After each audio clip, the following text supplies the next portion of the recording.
Hey everyone, welcome to the next exciting episode of the Liquid Weekly podcast. I'm your host, Karl Meisterheim, and with me, as always, always up to this point anyway, is Taylor Page. Taylor, don't leave me. I just Well, got always up to scared there this thinking about point. that. Yeah, no, it just occurred to me that maybe Around, someday. man. No, I didn't mean it that way. Oh, the Pages Media. And then joining us this week, we're very excited to have Henry from iziGift with us. Nice to meet you, Henry. Welcome to the show. Hey, how's it going, Carl? How's it going, Taylor? Thank you guys for having me. Appreciate it. Excited. Of course, of course. Yeah, man, for sure. Glad to have you on. Now, we like to kick it off with a little what's going on in life moment. So, Taylor, what's going on in life? What you been working on? What's happening with the family? Yeah, so personal side, my son had a birthday this week. He's 5 now, and so we're gonna be taking him to a indoor water park later on the weekend because they're not open during the week this time of the year apparently. So that was kind of fun. So had that going on. And then as far as the professional side, work related type stuff, I've been doing a lot with Shopify Flow, so I'm pretty excited to talk about what I've been learning a little bit more, what Henry's been learning. That's pretty exciting. I've also been um, gearing up for this new redesign on a shop I've worked with for a long time. Had kind of an older design on a vintage theme. I've been like pushing and pushing and pushing for a 2.0 update, and they finally signed off on it. I got some designs, and so it's going to be a lot of fun stuff. And before it was going to be really problematic, but now at least we have meta objects. So that's basically my plan, is like this meta objects everywhere kind of thing at the moment, even though yeah, they're kind of still, there's a little bit of nuance still to working with them, but I mean beforehand I would be totally lost with how I was going to do some of this stuff, and now at least I know it can be accomplished with meta fields. And then, yeah, just working on a couple of other builds. I'll have a build going out later this week where I use meta objects for like, kind of pairing related products based on the variant that get updated and stuff. So that was fun. Again, stuff that would have been a lot harder previously, now is much more accessible with meta objects. So kind of excited that I'm getting to play with the new stuff. Well, I guess it's more stable. I don't know how much longer we'll be able to say meta objects are new, right? But that's a little bit of what I've been doing on both sides of things there. Awesome. Thanks for the update. Now, Henry, other than cleaning up your bedroom, what have you been up to this week? Well, I've been up to a bunch, man. So on the personal side, as I was telling you guys, as we walked in here, somebody just cut the wire for my internet outside. So I'm dealing with that, working off of 4G hotspot today. So hopefully, everything's good. Yeah, I'll be all right. The positive of the personal side, I've been doing like a what's it? I guess it's not like no drink January, but I did like a month of no drinking, and it's coming to an end on February 14th. So I'm excited about that. Me and my wife are gonna go out for Valentine's Day, and we'll both have our first drink in a month. So we started January 14th, and we're going to February 14th, and we'll celebrate for Valentine's Day. So it's exciting. That sounds like a challenge. Um, Yeah, it was, especially because the Super Bowl is on Sunday, and yeah. we'll be at a Oh, party and yeah. have to just like, you know what? We're just no, we're not drinking. We'll just drink water. But it's good, all good. It was fun. Um, and then on the professional side, I mean, a ton, right? I mean, running an app on your own, there's always a bunch of things you got going on. I think the most interesting right now, like I've been doing a lot of updates to the app, and sometimes I don't like voice it enough, right? I don't put it on social media. I don't send the emails. I don't do all that stuff. And like this week, I was like, you know what? I'm gonna start doing that. And literally two opportunities came from just posting on LinkedIn and posting on Twitter more about like I Nice. just released a bulk gift card. Well, I had a bulk gift card feature. Somebody asked me like, "Hey, do you do that?" And I'm like, "Yeah, I announced it months ago." But like, you got to remember, people don't see everything you do, You gotta right? recycle So it, man. Yeah. you got to Uh-huh. recycle it. So I'm like, you know what? I'm gonna start recycling my content more, and that's my big thing. I'm just like trying to post more online. So it's been fun. Nice. Awesome. Well, Henry, thank you for that little bit because the reminder about Valentine's Day was clutch. I got to write that down because that's coming up. Yeah, make sure you don't So, forget, Taylor, please. make a note. Yeah. I don't know, is there anything from the Shopify supply store that they would want for Valentine's? Probably not. Anyway, um, for me personally, I'm just getting off of a week of being the sole provider of my 2-year-old's life, which has been fascinating and fun and repetitive, all wrapped up into one. I had some help from the grandparents, but it was a challenge trying to get work done and slam the door so he can't get into the room and hear him cry. It's just hard, all that stuff that goes along with being a parent at this age. Hmm. But it's also really rewarding. And then I'm really excited because I have a new migration project that I'm about to start. And you probably heard me complain in previous episodes about the last big one I did. This one will be using Matrixify again, but we're coming out of WooCommerce, and Matrixify Nice. allows you to use the API directly from WooCommerce. So it shouldn't involve any Excel spreadsheets or custom Ruby scripts that I had to do last time to transform data. Nice. Fingers crossed. So that's what's going on with me. No cable cuts here, but I know that pain, man. That it's amazing how much of your life can be altered by a little piece of copper or fiber optics, whatever your case may be. And Well, and at least there, Yeah. it's here in my neighborhood, we have trouble with several times a year that happens, but it's because well, power everything goes out because like a squirrel will get like in a transformer and blow or whatever kind of thing. Yeah. It's so funny. People are like, "Oh, power's out" or whatever. Like it's another squirrel, you know? You're like, "What? I Why is think that it's normal?" the seasonal affective disorder affects squirrels too, and they just can't take it anymore, and that's it. Apparently, they're done. Like, Anyway, I'm going to the power all right, plant. well, that's right.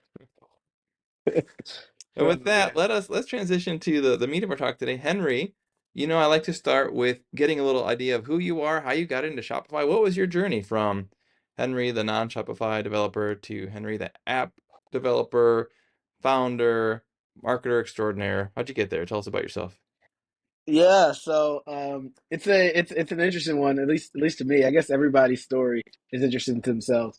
But I I've always been like the kind of guy like trying to start different projects and trying to be an entrepreneur. I was kind of like the entrepreneur guy, like had a full-time job, but like would start little projects on the side.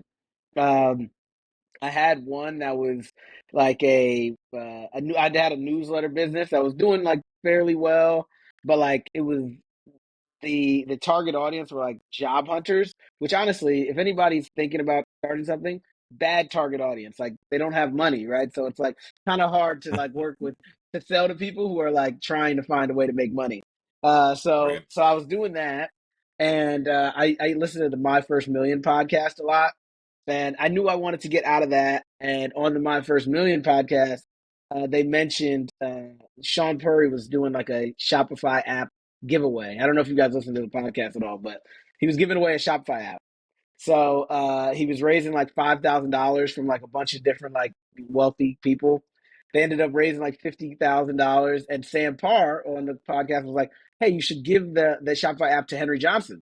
That's me." And I was like, "Oh man, like that's cool. Like yeah, I'll take it." And long story short, they ended up not giving me the app, but it did like inspire me to like let me So, look into this Shopify app thing. Like it seems like it's an interesting place to like kind of do stuff. So I I started looking into Shopify apps. I was like, man, like the App Store idea like seems really cool. And I was like, all right, I'm gonna buy one. So I went and bought a Shopify app. It's actually not iziGift. I bought a different Shopify app. And it like just it went pretty well. Like I mean, we bought it. I think I bought it with a partner. It was doing like I mean, not very much money per month. I think it was doing like maybe like $200-300 a month. Like we just bought it, and it had some issues like from a technical perspective. My partner fixed it, and then we just left it alone. Didn't do anything. My partner like kind of got caught up in all the crypto stuff, so we didn't like spend a lot of time from a development standpoint. But it like just kept growing, right? Like month over month, the revenue was growing, and I was like, oh man, like I should do another app and like actually do some development on it, like and fix it up, and like maybe I could like instead of growing like slowly month over month, I can grow really fast. So I ended up hiring a team out in India to develop me an app. That went terribly. Uh, oh, ended up yeah. losing thousands of dollars, like getting the Oh, app developed. So then but I still believe in the Shopify thing. I was in tech sales at the time. So I would make when I would make like a big sale, I'd get a big commission, and I'd buy Shopify. And I would do something with Shopify. So then I got a commission, and I went and bought another Shopify app, and that was iziGift. And when I bought iziGift, Nice. I said I'm just going to take a portion of my salary that I'm getting from tech sales, and I'm going to learn how to code. So I hired a coding coach, and he taught me how to code. Like we'd meet 2 or 3 times a week. I tell him what features I want to build within iziGift, and then together we'd build them, and he'd teach me how to code. And then now, like, I mean, him and I will meet maybe every other month, every 2, 3 months. Like if I just need some like architectural kind of conversations, but like I'm a developer now, so like I could do it all everything myself. So That's that's the awesome, story of how man. I got here. Yeah, it's That's been cool. fun. That I have that's amazing. Like as far as like how you did that, and I've talked to a ton of people too about like how having a full-time job when you're trying to learn how to code, like or you're trying to freelance, you're trying to like go out on your own, like it's a cheat code because you don't even have to worry Yeah, about like this whole thing that I'm learning. I don't have to like make money off of it yet. Like I've got a job doing that and I can just focus on like building this thing or whatever kind of type thing. So how did you connect with your coding coach? That's really like a lot of people do boot camps or they do like online stuff or whatever, but like how did you find a coding coach? yeah.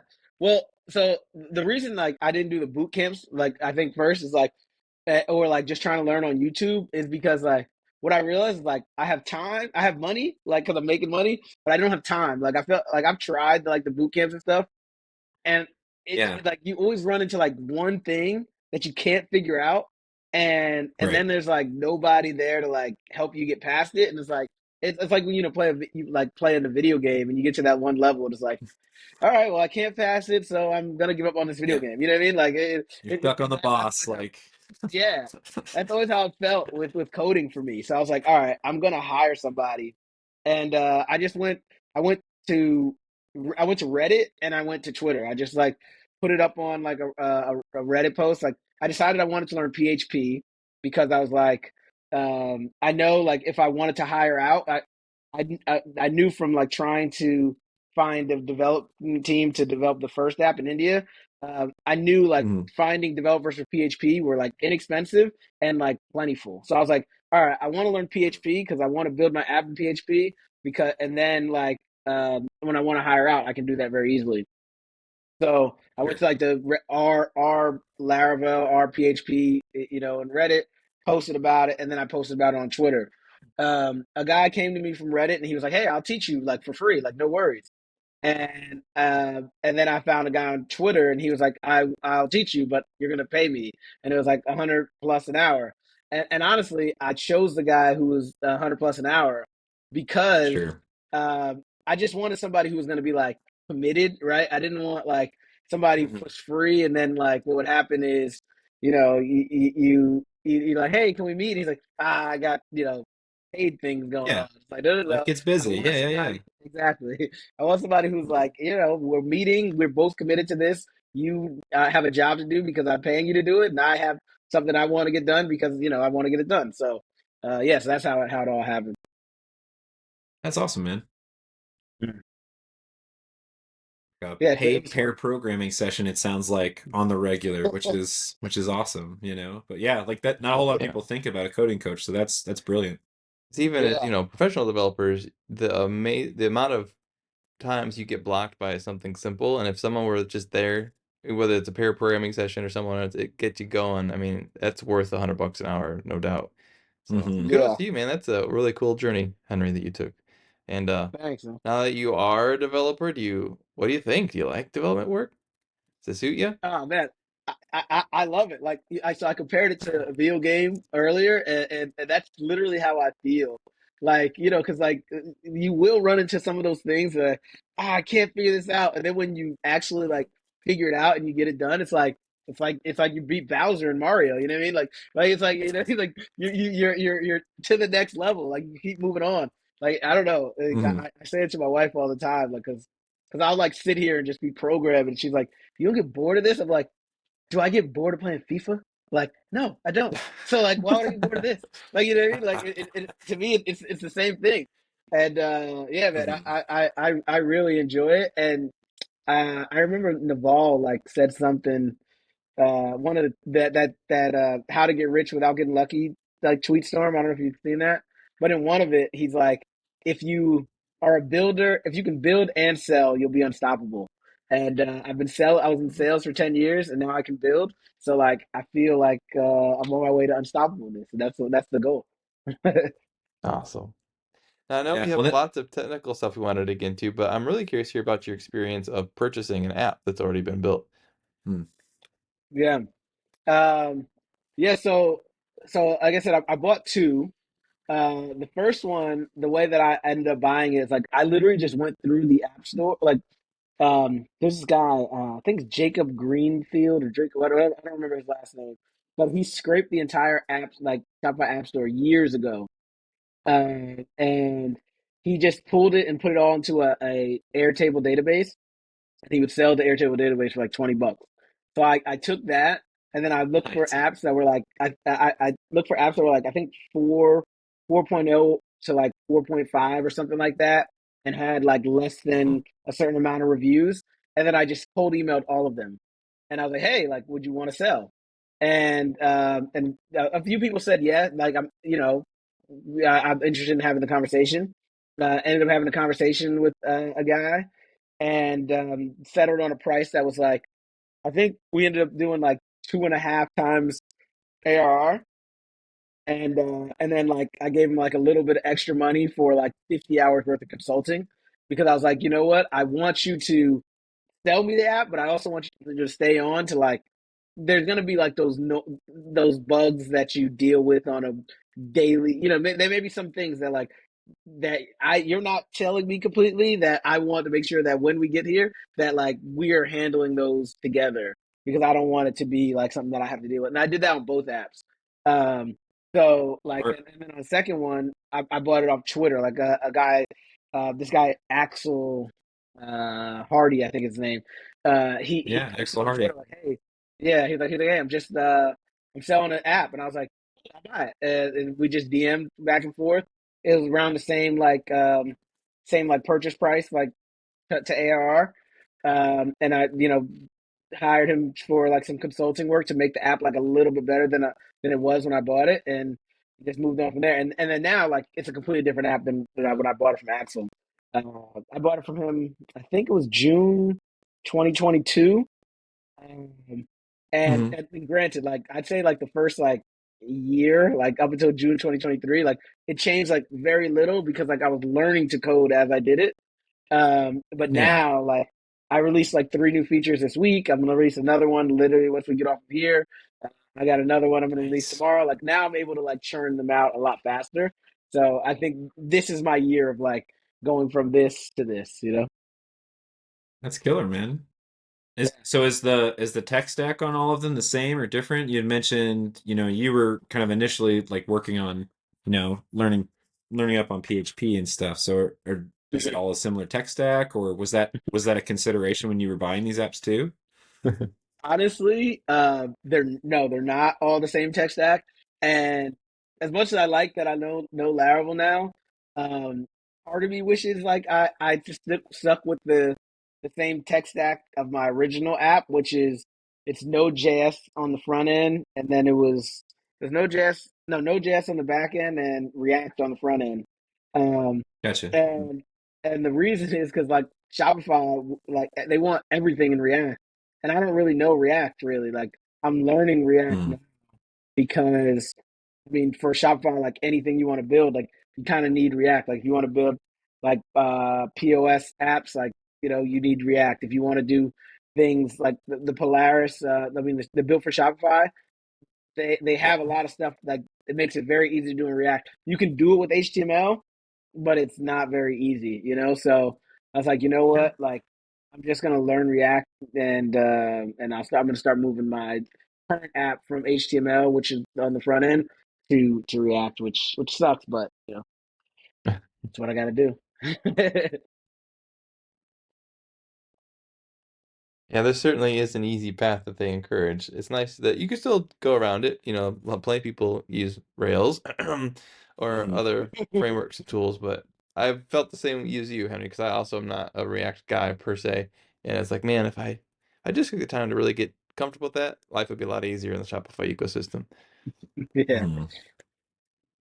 yeah, and I don't know, like, so again, I learned how to code from having a coach, right? So learning React now is like, I mean, he's helping me a little bit, like, but like, because I know HTML and I know PHP, I always tend to like when I want to do something, it's like, oh, I should do this in React, but then it's like, but I could do it way faster if I don't, you know? Right. And it's always like that catch 22 of like, should I spend some time to like do this in React or should I just get it done? And sadly, I do often fall into like just get it done.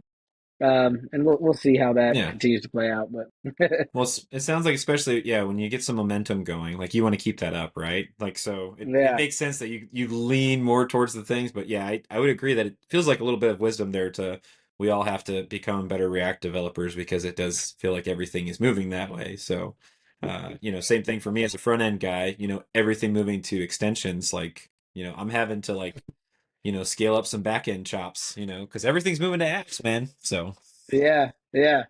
It's cool. It's funny because, like you said, everything's moving to apps.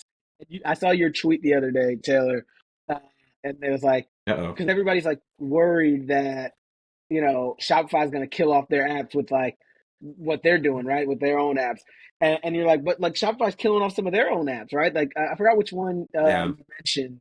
I think it was Was reviews a or product something that they reviews killed app. off. It's yeah, they Yeah, pulled it from the App Store a while ago, but now they're like officially, like this is just it's just gonna be gone. Like it's no longer supported at all. Like you need to yeah. migrate to something else.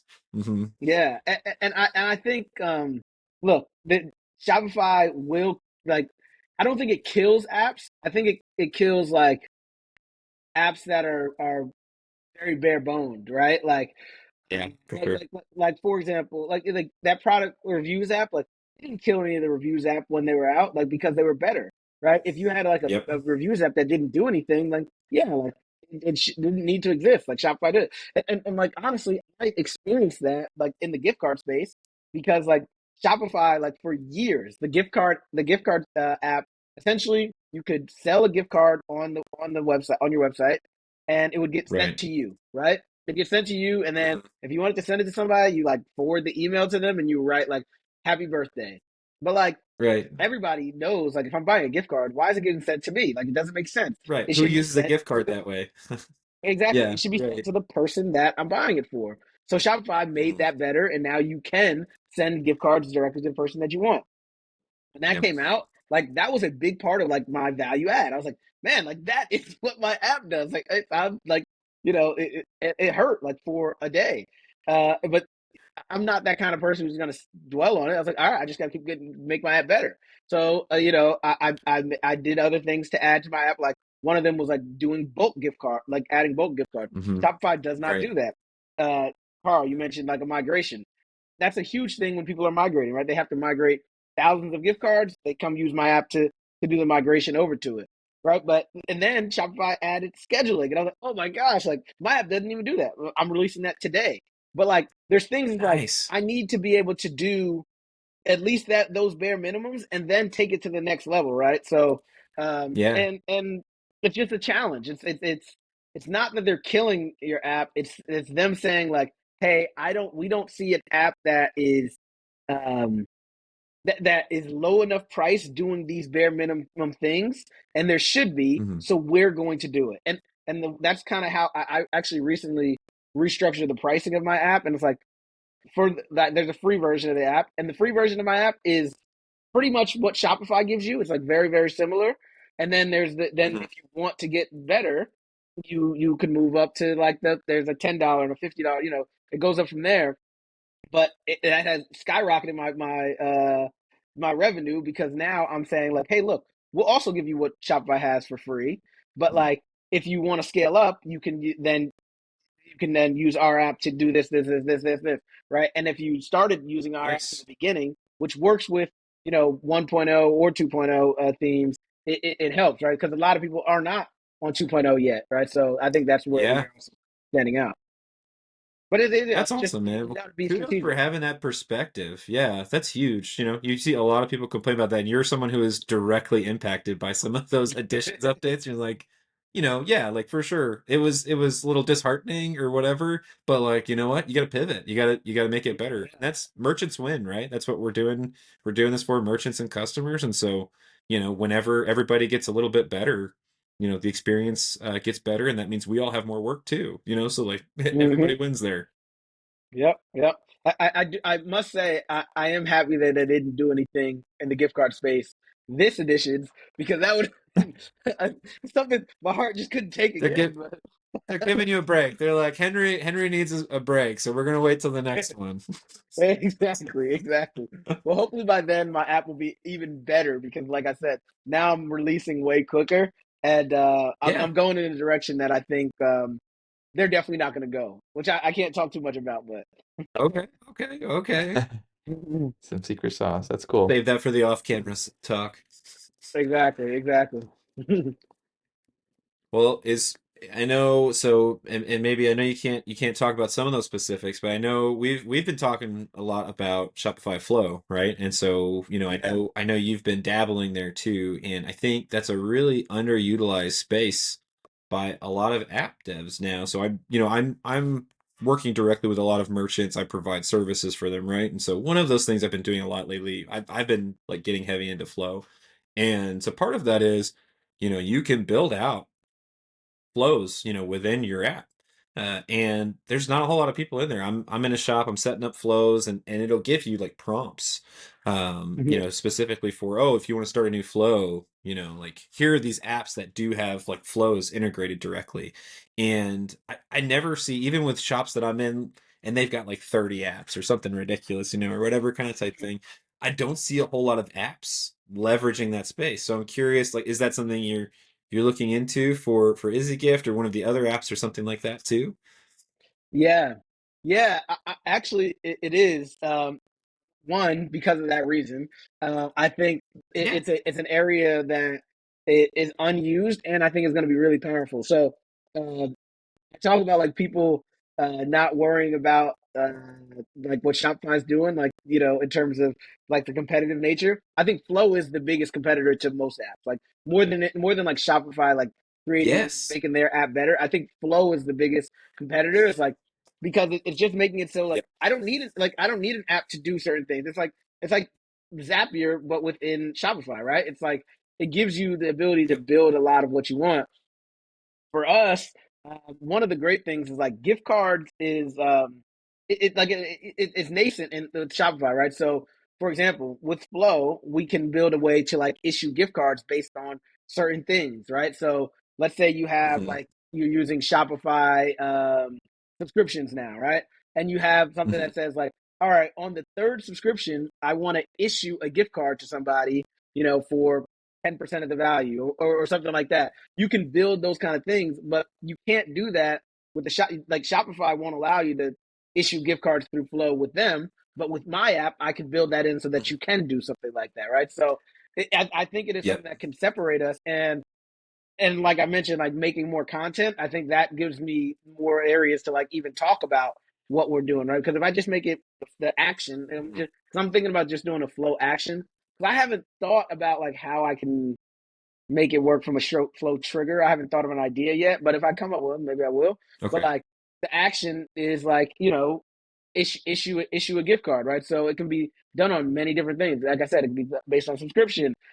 Another interesting thing that I've been like playing around with is um, the customer segments, right? So if a customer is added to this segment, automatically send them a gift card, through that. If a customer gets this tag, Hmm. automatically send them a gift card, right?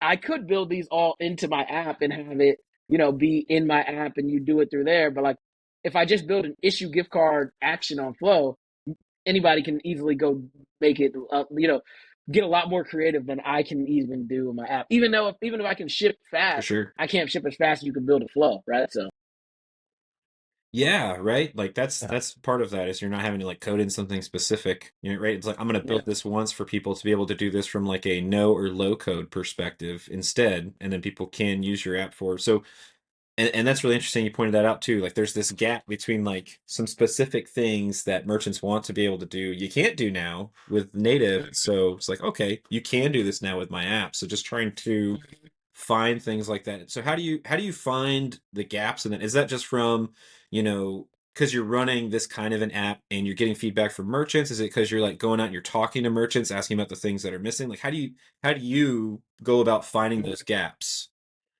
Well, yeah, it's both, right? It's like one, like for example, earlier this week, a agency came to me and was like, "Hey, can you guys do Klaviyo integration?" That like, no, he said I have a merchant. They want to use the native Shopify gift card app, but they want to be able to send the emails through Klaviyo, and they want to be able to do bulk gift cards. They need to issue Mm, bulk gift cards. It doesn't. Shopify native doesn't do either one of those, and you can't, right? Because right. they won't give you the gift card number, so you can't send it to Klaviyo to then send out the email. I can do that, right? So, and I learned to do that because somebody else asked me months ago, like, can you do that? And I was like, no, not yet, but like, give me a little while, and then then I'll build it. And if it makes sense, I will go build something like that. Or sometimes like I'll talk to somebody and they'll say, well, I really want to get this, and it's like it's on the roadmap, but it's probably going to be 4 or 5 months. And then if they say like, hey, I really want it, and they sign up like for a year contract, I'll move them up. I'm like, hey, all right, we'll move this up to earlier in the roadmap. I don't mind moving things up if somebody wants it more, or if multiple people are asking for something. I don't mind moving things up into the roadmap. But yeah, it's just like being in the space. And that was something that I'm happy that I didn't like. I'm a very scattered brain kind of person. Like I want to do this app, then like I came up with the idea for this app, and I'll build this app, and then I'll have like 10 apps out there. But like I'm happy that I just decided to like stick with this one because I'm Yeah. sticking in the gift card space. I think I'm learning more about what people want, and then that's able to help me like build that roadmap to be more specific to actually what people want. Versus if I was everywhere, it's like, well, I know people want this, but I don't have time because I'm doing this, and I don't even know that people want this other thing because I'm not paying attention to the space well enough. So I think just being here, Mhm. listening to customers, having meetings with customers, like actually speaking of meetings with customers, I that was like I mentioned like I changed my pricing structure recently, and that was a part of the reason uh, I've changed my pricing structure is because I spoke with my customers, and essentially I realized like everybody was just staying on my free plan, and that's great for merchants, but like it also means like I'm gonna go out of business. Like I can't because I Sure. can't do this for Yeah. free. So I when I bought this app, it did one thing. Essentially, it was just it allowed you to customize the look and feel of your gift card, and then also like add like when the gift card went out, it had like the gift card number on it, the person's name, like that kind of stuff on it. Um, and I was like, oh, that's cool, but like I'm gonna make that a part of the free, and you just pay per gift card you sell. Well, the Mm, challenge is like a lot of merchants don't end up selling gift cards, and they have that, and then they're just on this. They have that feature that is what people want to pay for. Like they're people were paying $10 a month for it, and I moved it into a free. So now, like essentially, I started making less money for a little while than I was when I bought the app. I was like, all right, this sure. can't be free because I need to at least make more than when I bought the app. So I moved it back to the paid, and I realized like, okay, that's why he had it on the paid because that is what people came for. Like they came for the Right. customization, and I was giving it away. I was giving away like the one thing that was making one of the things that was making me money, like originally. So it's just talking to people and being in the space. I think it's important. Yeah, just even having like those ways for people to reach out, or interacting with customers. And it's probably something that comes a lot more naturally to you as somebody with a background in sales and marketing. Because a lot of app Yeah, devs talk about that, right? Like they're very, very technical, and they can crank out these apps. They can get those ideas and they can crank out 10 apps, but then it's really hard to start making money off of it because they don't have like the sales and marketing, yeah, pieces to that. So that's really cool. That's a great perspective to have about like using the strengths that you have too to make the existing app not only better, but like also being able to like, make more of a profit off of it too. So yeah, that's awesome. yeah. And speaking of another place that I forgot to talk about, the Shopify community is amazing. I don't know if anybody spends Yeah. time there. Like, just like go in the Shopify community. I go in every week. Just search gift cards, store credit, things that are related to my app. And there I also find sometimes I find ideas, and like sometimes I find ideas for other apps in there, and like I just I sometimes just DM people that I know are like trying to find an idea, and I'm like, hey, like read this. This is the idea, bro. Like go build that. Like, and honestly, some of them may end up being better ideas than what I'm doing currently. But hey, who cares? Like I'm not going to spend the time doing it, so I might as well give it away. Right. And by Shopify community, we're talking about like the forums, right? Because I can't The remember, forums, yeah. have they always been called Shopify community? But I can't remember what they used to be called. Maybe they've always been called Shopify community, but it is funny because we talk about that, like the Shopify community at large. And initially I was like, well, yeah, like we're in the community all the time. Like, oh no, like we're talking about the forums. Yeah. So The forum, that yeah, is that is a good one. I forget about it all the time, honestly. And there's a lot of good stuff in there. yeah, When yeah, I'm trying to find something, get stuck on something, a lot of times someone's already asked the question, right? So yeah. that's a really good pick there. Oh, it's super helpful, man. Super helpful. And I get a lot Yeah, of those customers from it. I'll because I'll see somebody ask the That's question, awesome. and sometimes the question is 2 years old, and I'll just still respond like, "Hey, like my app does this, just in case you ever need it." And Yep. people Yeah. will download it, and then I'll talk to them. I'm like, "Hey, how'd you find the app?" And they're like, "Oh, you were in the Shopify community." I'm like, "Okay, I need to be there more," you know. Yes.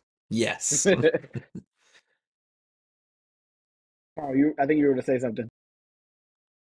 I was just gonna ask about how you like reading the forums. I've done that a little bit in the past, and some of those some of those conversations can be a little hard to deal with, but you found it sounds like pretty helpful in terms of assessing where merchants are at, what some of the unmet needs are, and because it's hard to find that line of like getting data and then interacting with people that doesn't come off feeling like, oh, you should use my app or super spammy, right? Which is like what most of the responses seem to be from certain app devs. Yeah, yeah. There's a chance that I could be spammy too. I don't know, but I try to do it in a way that is helpful. Like, I mean, if at the end of the at the end of it all, right? Like, if the Shopify app can't do it, I have to. I'm going to promote my app because it's like, hey, Shopify app just cannot. This is not a feature of their app. Like, but you would have to use a third party. And I say, my app can do that. Self promotion, but like that is something that my app can do to help you. Um, but yeah, no, I definitely do it as a little self promotion because I've also done that, like where I just go into the community and just like I'm just gonna be helpful. I'll just help people and just like respond. And I found that like a lot of the like questions are just like it's just either like it's just something that I don't know the answer to at all, or like it's sometimes people like just very very like naive questions. It's like I mean I'll help like, but it's like hey man, you could just press the settings button, like it's right there. You know what I mean? Like like you know what I mean? Like sometimes it's like it's but I help with those because I just think if I'm going to self promote, it does make sense to also try to be a little helpful outside of just what I'm getting for myself. So I try to do both. There's a course I took years ago, shameless plug and free advertising for them, called 30 by 500, which is all about how to start a SaaS essentially. And a big part of their methodology is what they call the sales safari, which is training on how to be in forums and learn what people are talking about, try to identify what the pain points are. But then the big thing that they do, which I've always appreciated, not to belabor this point to the end, is they teach you how to basically be a beneficial part of that community and to release knowledge into the community in a way that naturally attracts people's interest so you can avoid that whole spammy aspect of Mhm. it. So if people are ever struggling with that, like I think there is, I think kind of you probably are doing it by interjecting value back into the forum. Like that's a definite positive way to go for folks. It'd be really helpful. I think where I'm better at it than the forum is I don't know if you're familiar with like the limited supply Slack channel or the Shopify partners community. I mean Slack channel. Those are places where I'm like I'd say 90% of my communication is like just helping other people. Um, and sometimes it comes back to me. I'd say most of the time it doesn't. But like I just want to be a like really where it comes back to me is that I get to know the merchants more, right? So then like randomly something like I do events in New York City, for example, right? E-commerce events. And so then like I'll post that I'm doing an e-commerce event in the city, and then people will be like, "Oh, I'll come," like because like I know Henry, you know what I mean? Like it's less like, and it has honestly has nothing to do with iziGift because like some of them, uh, just not like they don't need a gift card app, right? Like they like I talked to a guy the other day. He sells shampooless brushes. He's one product. Um, there's no need to sell gift cards for it, right? Like if you're, I mean, the product I think it's $50. It's like if you're gonna like want to buy it as a gift, like just buy the person the brush. You know what I mean? Like you don't need to buy them a gift card for that. You know what I mean? That is where like maybe he could do something with like maybe store credit or cash back, but like in terms of like buying a gift card, like it's not going to be something for him. Now that you are a developer, not that you weren't necessarily before, but you're in the thick of it, you enjoy the development side. Are you facing the perennial struggle that every true developer faces, which is suddenly marketing, sales, all those sorts of things are no longer any fun at all, and all you want to do is code and get yourself in a situation where you need to be inverting that? It's crazy, man. Like because yes, and I never thought like I would be. You know, I'm a sales guy, man. Like I'm a sales and marketing. Like that's my background. But like what I found is like once I start coding like for the day, it's over. Like that's what I'm doing for the rest of the day.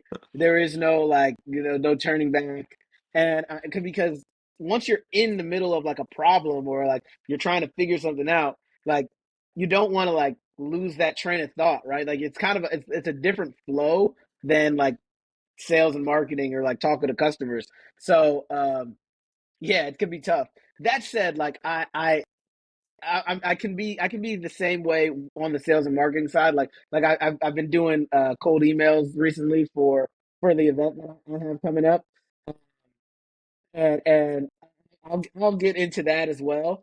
But like yeah, I really enjoy enjoy the coding part of things, and I can easily get stuck in it. So I posted it the other day actually on Twitter. I was like, how do people like do this? Because it's very easy to just get like, I'm just gonna develop every day, and it's like, but no, you need to talk about what you're doing. You need to, you need to write blog. The hardest one is writing blog posts because I'm not a writer. I don't enjoy writing. I do use I'll use ChatGPT to help me out with I'll like say ChatGPT, man. Dump it in and let it yeah flush it out, and then you just edit it, you know?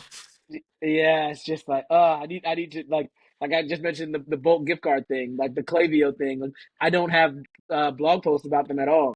I want to do like a YouTube video about them. I don't have those at all. Uh, Like, and it's because I'm coding and I need to be doing some marketing too. Yeah, but it's yeah. From You're your making me feel bad, man.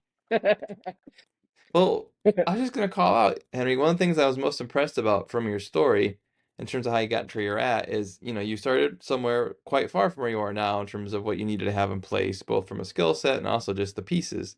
And as you Mhm, identified those gaps, I mean, you went and you solved those problems, and you found the resources, whether it be people or teams, and it didn't always work out, but you figured out how to assemble the things to get to where you needed to go, right? So many of us just try to bootstrap it all, which is a great way to go too, but it takes a lot more time and effort. Dude, you can mhm, do the same thing. You can get the people to do your YouTube videos. You can get the people to write your blogs, right? You know how to do that part of the work, which is a skill not everybody has. So I think you're golden. You'll get it figured out, man. Don't feel bad. I appreciate that. I appreciate that. Yeah. I am gonna figure it out, Carl. You're right. So what do you think your long-term play here is? Are you going to continue to develop this app? Are you going to spin off more? Do you want to start apps and sell them? And I don't know, like what's your play here? Yeah, it's interesting. I'll say like when I first like got into this space, my thought was like so I started like if you go to I think it's hthcapital.co. Like I started like a website like hthcapital.co because I'm gonna buy a bunch of like I'm gonna what was everybody calling it at the time micro be a micro PE company.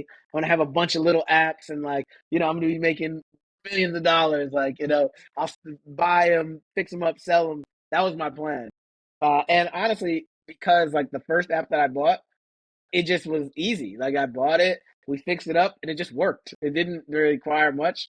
Um, mhm. this app has been a lot more challenging. So like now I'm like, is that going to be the play, or am I just going to like try to build up the because the thing about this app, it is a lot more challenging, but it has a way higher upside than my other app, right? So it's like Mm. now, like a part of me is like, I just want to build up this app to the point where I can sell it. I do want to sell it eventually. Is kind of my thought process right now. But who knows? Maybe I'll get to the point where I have a team that's kind of helping me with running the day to day, and I can pull off some money from it, and then I will go back to like the micro P and go buy another one and do it again. But currently, my thought is like I want to build this one up. You know, I haven't figured out the numbers of like how big I want to get to or how much I want to sell it for or anything like that.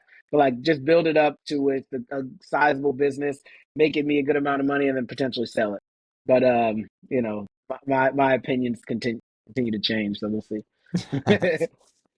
Yeah, further along you get, right? Like your values, your priorities, and things, they kind of shift a little bit, just because you're like, oh, yeah, like Exactly. I actually like really enjoy this part. So at a certain point, it's not worth it, or like it has to be, has to sell for a lot more for me to consider selling it off or whatever. So especially when you enjoy doing Exactly. what you're doing right now. So that's awesome, man. Exactly.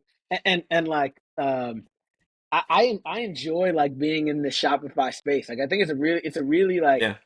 it's a really good community, right? Like we're doing this right now. Like Taylor and I, we had like a random like little not meetup, but like a me, this guy Chris Hantis. We do like these networking sessions, like random Wednesday mornings. Like we'll just get people that we know in the space, and like it'll be like four or five people, like and just like chat, right? And it's like I really Mm. enjoy that aspect of the hey, Carl, we'll get you to the next one. Come on, I enjoy Taylor. that aspect of this, like because it's like I knew you were um, busy, Carl. we'll get you the next one, Carl. Well, don't worry, don't worry. Yeah, But okay. it's like it's a very tight knit community, and I feel like everybody's like very Yeah. helpful, and I think a part of it is because like it's still a young it's still a very young like community, right? It's a young Yeah, sure. industry, I guess. It's not like I guess Shopify apps or being a Shopify partner is not an industry, but it's I don't know how to explain it, but it's still very small and tight knit, and I Yeah. think it'll stay that way for a little while. I mean, eventually it get if Shopify continues to grow, these like when I first joined the Shopify App Store, I think there were like 4,500 apps.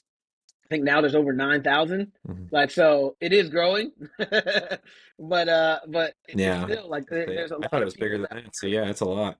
it could be, but like Yeah. there's still I think only a certain amount of people are doing what we're doing and like being very vocal on Twitter and LinkedIn and all that kind of stuff, and I think that helps you meet people. But then also I go to like I said I do an event in New York. When I meet people there, like they have no like some of them are like they know anything about Twitter. They don't do any of that kind of stuff. Like right, you go to the Yeah. like I help the team at Grow LA, Grow New York. Like meet people there, like they're not on Twitter, they're not doing all this kind of stuff. It's just interesting, but like it's a very good community, and I enjoy being a part of it. So who knows if I'll Yeah. sell and It is exit, kind of but funny. even if I sell, I'll probably do it again. I'll probably stay in Shopify, right? Yeah, that'd be awesome. Well, and it is funny. Like we all get kind of caught up in our own, bless you, Carl, our own little world.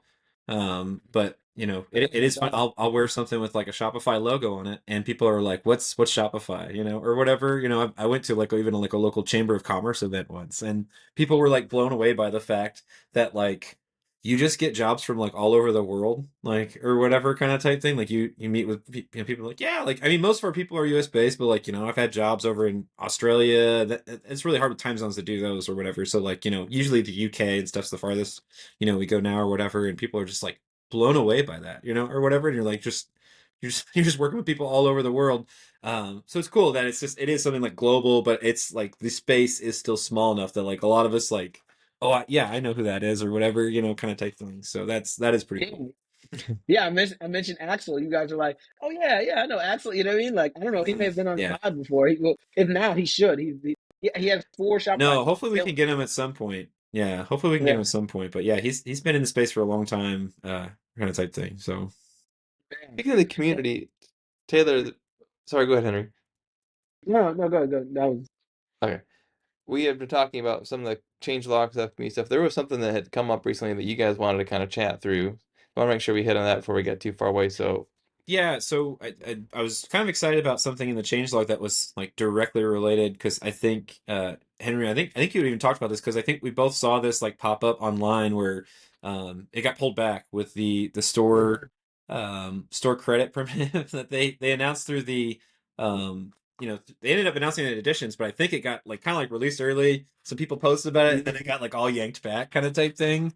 Uh, but yeah, so like Shopify's gonna basically, they announced it in editions. They're setting up these APIs and stuff to make it available for people to like, issue store credit and those sorts of things. And so I think, your reaction initially was kind of the same with that editions, like from the last time, like, oh no, like what does this mean for gift cards, man? But I think you're kind of excited about it now, right? Like this is good. This is good for you. Yeah, yeah, I'm excited because like so it's interesting, right? I was planning on like I was saying to you guys earlier, I was planning on adding store credit to my app, right? Mm, The previous way that everybody did store credit was essentially you just took a gift card yeah, and you called it store credit. Really, like you changed it, yeah, called it store credit, and then you made it something that could be added to over time, right? Or deducted if it was used. It was just it was an adjustment on the gift card value. Um, Now there's an actual store credit like API that they endpoint on the API that they use. I What I'm trying to like figure out is like it was easier honestly to in my like mind to use the gift card way because like sure. it's easy. I just change a gift card, to store credit. I'll change your number was XYZ123. Now like your store credit number is 123 XYZ. Like you know what I mean? And I Yeah. just changed it over. Right? It wasn't like a big thing. And I guess like I'm trying to decide like do I do that? Like is it still like just Mm, instead of moving a gift card to a new gift card number and just adjusting it? I'm like because I'm a gift card app, right? So if I sell a gift card, if somebody sells a gift card to somebody, and then they say, and they send a gift card to somebody, right? Now I'm somebody who didn't shop at your store, and I have a gift card worth $20. Do I allow merchants to like message them and say like, hey, would you like to turn it to store credit? Like, why would mm. I'm just trying to figure out like the process behind it or like why merchants would want. I don't know. Maybe I'm overthinking it. Probably overthinking Yeah. it, but I think, well, at least from my side, I think there's a lot of benefit, right? The idea of store credit, kind of the same thing as gift cards. Like it's this made up currency, right? That's just like you can just use it here in this one place. And I like the idea of store credit from the standpoint of, I think in the additions example, what they used was like on a return or like a customer like Mhm. promotion kind of type thing, where it's just like, hey, you've been a loyal customer, we were out of this, like we're gonna issue you like a credit gift card for this amount to go towards your next purchase or whatever kind of type thing. So the idea is though the store credit is tied to that specific customer, right? And so instead of the gift card is a lot more like I'm giving to somebody else usually, right? Like we're gonna send that off. It has that functionality. So I think having that distinction would probably be helpful, or just kind of just that general functionality, right? Like that people can choose.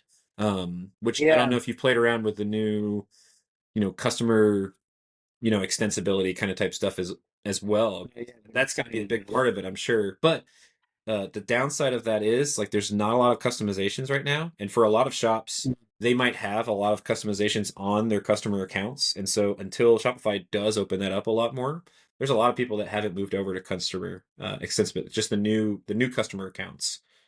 Which you have to have in order to use that extensibility. So I think there's still a lot of room there for that until that actually comes through.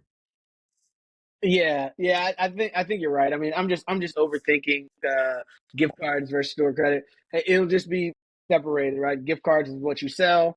Store credit is what you kind of give versus like issuing gift cards. I think is kind of like the way it's gonna Yeah, go. for sure. And yeah, but I think yeah, the customer accessibility is super interesting to me. But Mm. that's interesting. Also, what you say, like there's not a lot of customization that can be done to it yet. I It's wonder pretty how limited, many yeah. people have, but because they're also not going to. I followed the guy on Twitter who's like the product manager. It sounds like they're not going to what do you call it? Stop supporting the old customer accounts, right? They're going to let that keep running Well, versus at least for with now. like checkout that liquid, they Yeah. Yeah, yeah, that's true. Checkout.liquid, they're getting rid of it. So everybody's going to have to go to checkout Yep. extensibility, right? Whereas customer Yes. accounts, people are not going to have to make that move. So you're probably going to end up like, it's going to be a bifurcation, right? It's like some people you will be able to use your app extension for the customer account, whereas like if you're not on 2.0, which is going to Hmm. be like probably a lot of like the legacy like large accounts are Yeah. not going to be able to use it, right? So it's like Hmm. how do you think that through? I don't know. Yeah, It's a fun there's still a lot. challenge to have. Yes, there's still a lot of limitations with the new customer accounts. So I know there most people are still leveraging classic customer accounts Hmm.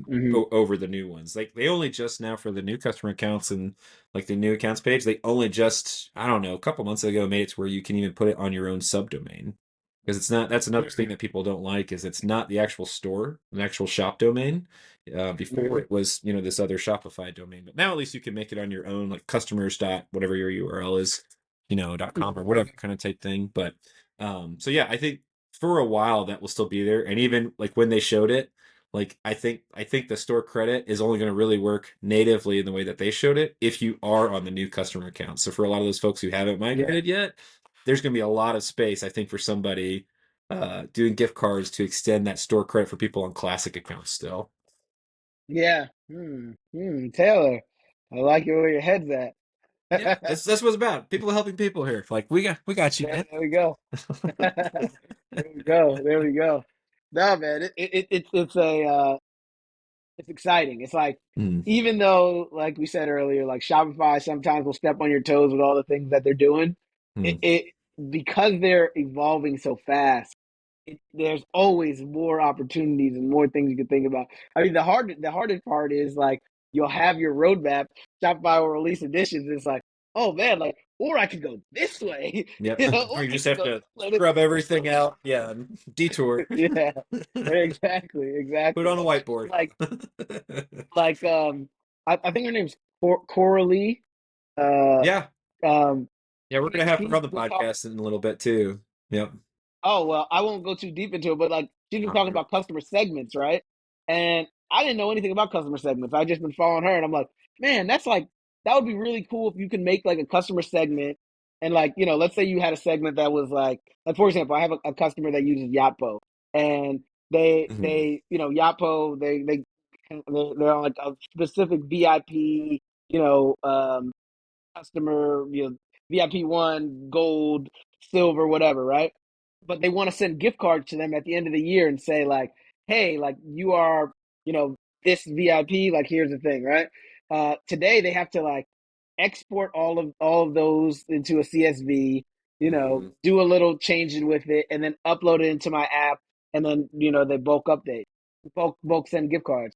But if they had if I had customer segments in my gift card app, they could just select the customer segment, press bulk send gift card, right? Or if like Mhm. somebody it just gives so much more opportunity to like. I think the bulk send gift card with customer segments is going to be interesting, and that's something like it wasn't on my roadmap till like I saw Coralie like talking about it on Twitter. I'm like, that sounds interesting. I could get down with that. So I don't know. Yep. Shopify moving forward is all good things. Hmm. Well, Taylor, we're getting close to the end of our time today. Is there anything else on mind that you want to make sure we covered before we wrap things up with Henry? No, I'll drop one other just resource that I wanted to make sure to reference. So like with additions, we had a couple of cool things, that got released. One of the things that they were talking about was like theme blocks and stuff like that too. So one of the there's a whole bunch of stuff that I'm excited for on the storefront that's going to change how we're working in themes. So the in the community side of things here though, I'll drop a link to actually they set up a GitHub discussions board for people to give feedback on how that's going to be built out. So I think that's really cool. That'll be really helpful for folks to make sure they know about that so they can chime in or just see the conversation back and forth with the team that's working on building that out. Good. But What out you're saying? Sorry. So theme blocks, they were talking about like now we can like nest blocks and blocks and blocks kind of type thing. So it's under developer preview. It's going to be for a while, but while it's open for developer preview, they have opened it up, and I'll share the repo for discussions to talk specifically about that implementation. So I think that's really cool. That's a little bit newer. There's a lot of stuff that's open source, but usually we don't get feedback on the front end before it gets released like this. So I think that's pretty cool. That's cool. Right. All right, well, shall we do our pick of the week? Which, Henry, I think we forgot to prep you for this. Hopefully, you can think here on the spot. So we have a little sign at the very end here where we just share something that we're excited about in our life. It could be a technical thing, it could be a product, it could be something we've learned. That's all it is, really low key. So you think about that for a second. And Taylor, what's your pick for the week? Okay, I'll do. So my pick of the week is going to be, and I feel bad picking this, but it is seriously one of my most favorite things ever. But I feel bad because it's very, very expensive. So I'm gonna throw this out here as a disclaimer. I saved up for this for a long time before I got it. So it's actually this watch that I wear. It's this Garmin Epix Gen 2. So huge as far as a pick. Because I use this all the time, wear it all the time, kind of type thing. As far as like when I was training for a triathlon, and like I use it all the time now to just track activities. It's made it way easier for me to stay motivated and moving and stuff like that. It gives you all these metrics and tracks all this stuff without me having to think about it.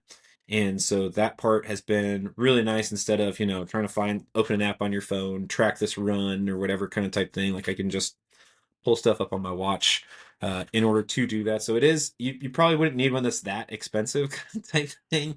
But this one, they only have a couple of models that can track swimming, cycling, and running and stuff too. So they had a multi-sport specific function for triathlon. They have it on lower models, but like I said, I saved up. This was like a gift to myself a couple of years ago for the business doing so well kind of type thing, but it's very expensive. So I don't recommend it for most people unless you need something that does help you stay motivated, be serious about your fitness. And the nice thing is now I've been using it lately too to track when I play basketball with some my brother-in-laws and stuff. We play basketball on Saturdays, and now it can actually tell me not only how terrible I feel, but afterwards how big of an impact that was on my body running around for an hour and a half, 2 hours playing basketball. So it's pretty cool. It tracks different events like that. So real cool stuff. Now, Highly recommend it. does it does it take that impact measurement and calculate how much ibuprofen you should take as a result based on your Yeah, height and like all here's that? the conversion, like kind of type thing. So, yeah, no, it's cool. It figures all that by like heart rate and like how hard you're breathing and stuff like that. And so it's pretty nice to have. So no ibuprofen conversions yet, but I'm sure it'll be there next, maybe in a future update. All right, Henry, do you have it, or do you need another moment? I can go next if you don't have yours. Yeah, I'll go with one. All right. It's a lot cheaper than the Garmin watch that Taylor mentioned. Can I do two actually? Two Well, if two, it's your yeah. yes, we'll let you do. They'll be quick. They'll be quick. So one is this website. It's called I think K Tool, and essentially it's like it allows you to send any like if you're reading an article or PDF or anything like that, send it to your Kindle. it. So I've been like, I always see things on Twitter. I'm like, people will post like an article, and I'm like, oh, I want to read this. You know what I mean? Like, but then I'll like save it to like some random place, and I never get back to it. Whereas like if I put it on my Kindle, like when I'm laying in bed, like before I go to sleep, like I can read it real quick and then kind of move on. So that's one. And I just found out about it. I think it's like $3 a month or something like that. And then the second one is like me and my wife just started watching Suits. She was watching. I've seen it already, but she just started watching it for the first time, and highly recommend. I've been telling her to watch it, It's a good show. and it's just as good as I remember. Very good. Well, for me, my pick, obviously, iziGift is an amazing gift card app, so that's definitely a pick for me. But the other one is, I saw a random video trailer on YouTube the other day for this new movie starring Adam Sandler, which I won't even go into that, but called The Spaceman of Bohemia. I was like, well, that looks interesting.